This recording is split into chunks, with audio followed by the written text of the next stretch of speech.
We're celebrating a new find. It's 2,600-year-old wine with traces of vanilla. It's a wine tasting with a bit of a twist. There's an extra ingredient in one of the cups.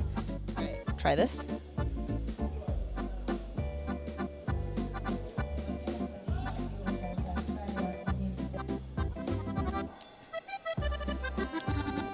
This one is different. Wow, there's something else in here. Now, what do you think it was spiced with? My taste buds aren't that good. Cinnamon? Muscat? No. It's Vanilla? Okay. it's like vanilla-y.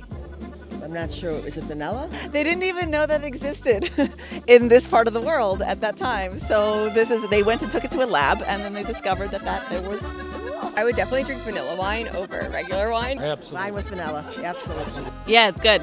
So if you want to go back in time, 2,600 years, add some vanilla to your wine. L'chaim.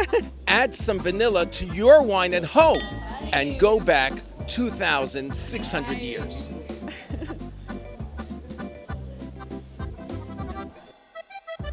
City of David, where it all began.